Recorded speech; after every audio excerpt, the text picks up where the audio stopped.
Now that's more like it. Liverpool marked their return to the Champions League in style with a 3-1 win at the San Siro. I'm going to be talking all about it and breaking down the key moments and the bits that made us go, fucking yes. First of all, that kit. I'm going to need some water here. God, I love it. But the match is on at 8.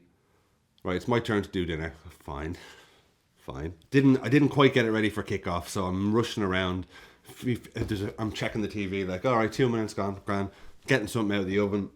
I hear the commentator getting all animated. I come back in, like, fuck. I was like, fuck's sake. And we're 1-0 down. Then for about 10 minutes after that goal, we're still not playing great. And I was like, oh, how could you do this to Arnie Slot on his birthday? And then it seemed like Salah got a half chance and smashed it off the bar. And it's as if that clang off the crossbar woke everyone up. And we're like, oh, we're Liverpool. Oh, brilliant. And then played them off the park. And we came up again with the left right hook. Now, Cody, big gack, cheat code. You were criticised at the weekend for not committing a tactical foul in the build-up to the Forest goal. And then you go and do something like this. And totally redeem yourself. It's 100% a free, but he also won that free. Trent just dinks a ball into the box and big Ebu. Ooh, that felt good. Ebu, you gentle giant. First away goal in Europe this year. Gets us back in the game. It's big Ebu. Fucking yes scale. That's a 7. And then we did it again. You kidding me? No, don't do this! They're superplex! And I shouted in my sitting room, like, they can't handle the big man. But when the ball comes in, you know when you're just looking at a corner and like, it's a little bit too quick to see exactly what's happening, but you know that as that ball goes into the box, you don't want to see the ball getting cleared out. Just anytime you see the ball going in the proper direction, you're, huh? God, a clean Van Dijk header. Is there anything better? Now, that one got me jumping a little bit, because I was like, oh, they're fucked now. Now you see now, you done fucked up, you know that, don't you? I See what I'm saying? I thought... No, so, you know what I'm saying? That you done fucked up now, you know that, don't you? Where does it rank on the fucking yes scale? It made me go fucking yes. That's an 8. Just keep doing this. I was like, this could be a 4-0 and it could be 2 for Van Dijk and 2 for Kanate or something. That was like when you have the realization of like, oh, if this was like FIFA, like their stats are like 60 for crosses or something. Like we can do what we want here. But speaking of Milan, just a few things on some of their players. Don't like Morata at all. Maybe it's since the Atletico game a couple of years ago. And then his antics in this game, I'm like, ooh, I don't like him at all. And their keeper. What's up with this guy? Every time he kicked the ball out or did anything, he's like on the ground rolling around. I'm like, all right. And he was doing the Pickford thing where he's just talking. He's got the ball and he's just talking. Anyone listen? And then again, he's there rolling around and all this. I'm like, this fucking guy. So they bring on some 14-year-old. And I was actually more worried when the 14-year-old came on. I was like, sure, he looks like an actual child. He looks like he was born in the 2010s.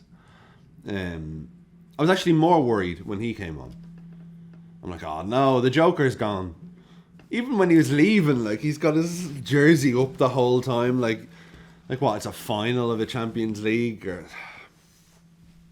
Before we get to the third goal, can I talk to you guys about Ryan Gravenberch? Wow. Just fucking wow. So, he's the best player in the world, huh? He's like 2 players in one. Him and McAllister actually won the ball back quite a lot. Milan couldn't handle us, let's face it. But in no small part to the work done with Gravenberch and McAllister winning them turnovers. Both of them being able to play incisive, they play the right pass all the time. But Gravenberch, so Gravenberch was my man of the match, and probably yours too. Van Dijk actually won it, but I'm not gonna argue with Big V. And actually on that, Gravenberch did something in the second half where so Milan were getting close and they had the ball just at the line. A cross was about to come in and Gravenberch stopped it right at the near post. And if the way Van Dijk and Konate reacted, if I made those two lads that happy and they reacted that way and were coming up to me like, yes, I think I'd die a happy man. If they came up to me with that sort of energy, I'd be like, yes lads, Gravenberch, wow, I love you mate.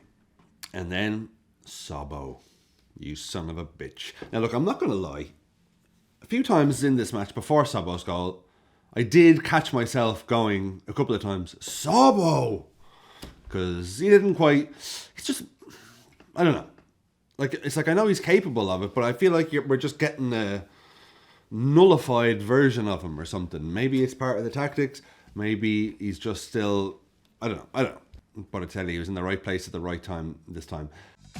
Goal! Yes! No! And no small part to Big Gak, who does so good. Gakpo was great as well, by the way. He had a few shots that were really close. Made the first goal with winning the free kick. Made the third goal with his run, and a lovely little stop and go. The defender didn't know what was going on.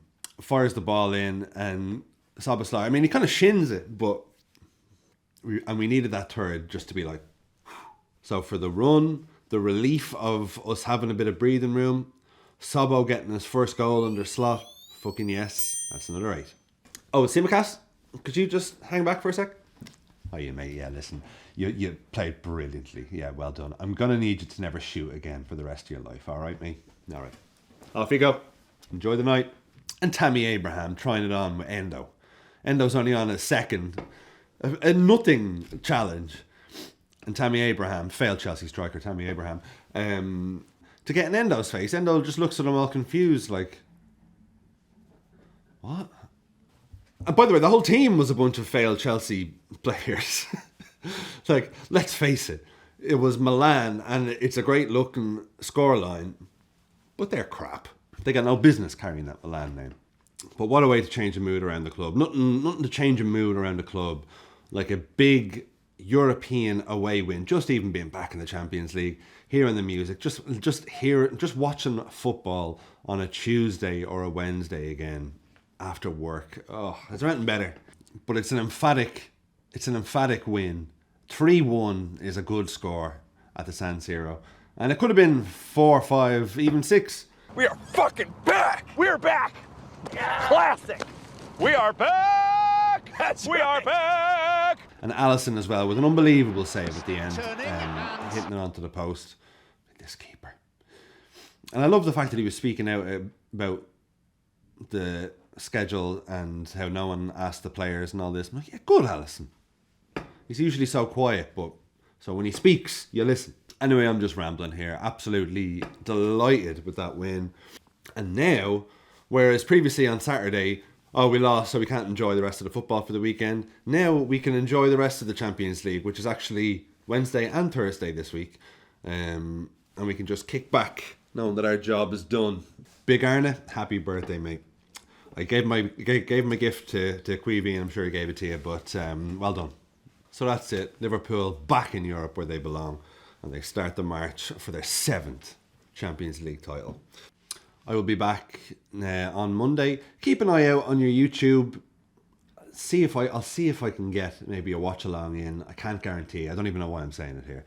But just keep an eye, because I might be able to do it. Until then, have a brilliant week. Bask in all the highlights and all of the good vibes for the rest of the week. And up the fucking Reds.